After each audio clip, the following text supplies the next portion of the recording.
Admission लेते हैं उसके बाद आपको हॉस्टल एलोकेट होता है।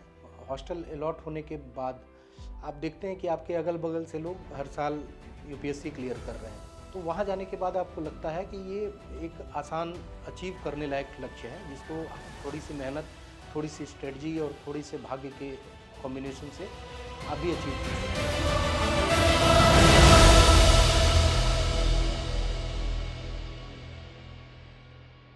नमस्ते, मेरा नाम राघवेंद्र सिंह है। मैं 2013 बैच के भारतीय प्रशासनिक सेवा का अधिकारी हूँ।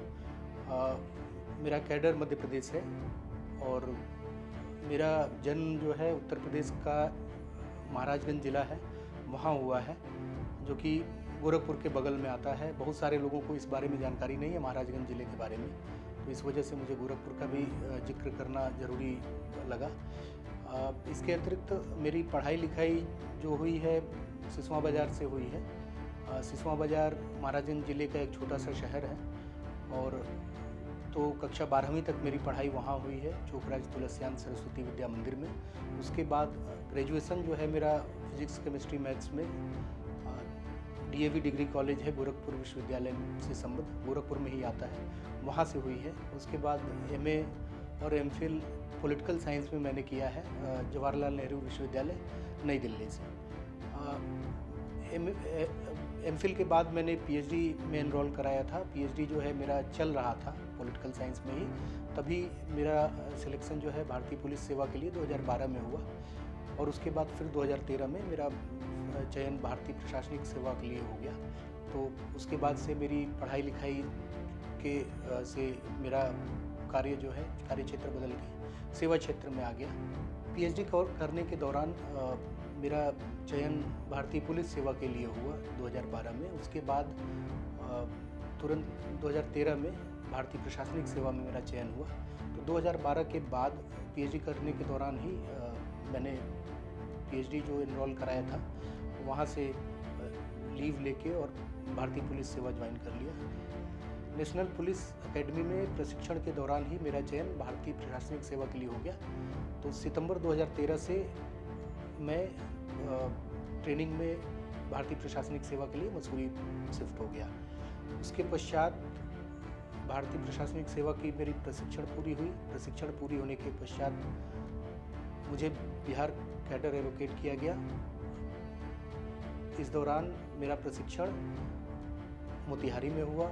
उसके पश्चात एसडीएम के रूप में पदस्थापना भागलपुर में, मधुबनी में और उप विकास आयुक्त के रूप में पदस्थापना गया में और उसके पश्चात जिलाधिकारी बक्सर के रूप में पदस्थापना रही। 2020 फरवरी में मेरा कैडर बेस्ड मेरिट के आधार पे कैडर चेंज हुआ और फिर मैं मध्य प्रदेश कैडर में शिफ्ट हुआ और वर्तमान में मैं मध्य प्रदेश के आगरमालवा में जिलाधिकारी के रूप में पदस्थ हूँ। तो मैं बता रहा था कि हम लोगों का जो क्षेत्र है पूर्वांचल और उससे जुड़ा हुआ बिहार, तो वहाँ लगभग 70% जनता जो है एस्पिरेंट होती है। तो मेरा भी सपना बचपन से रहा है एक एस्पिरेंट होने के तौर पे, लेकिन इसमें वास्तविक रूप से ये सपने जो साकार हो सकते थे इसका विश्वास तब आया जब मेरा एडमिशन जेएनयू में हुआ और जेएनयू में मैंने एमए में एडमिशन लिया। तो जेएनयू में जो चीज़ें दिखती हैं कि आप जब एडमिशन लेते हैं उसके बाद आपको हॉस्टल एलोकेट होता है। हॉस्टल अलॉट होने के बाद आप देखते हैं कि आपके अगल बगल से लोग हर साल यूपीएससी क्लियर कर रहे हैं और आईएएस बन रहे हैं, आईपीएस बन रहे हैं, आईआरएस बन रहे हैं और भी जो तमाम सेवाएं हैं यूपीएससी के माध्यम से उसमें नियमित तौर पर सिलेक्शन होता है।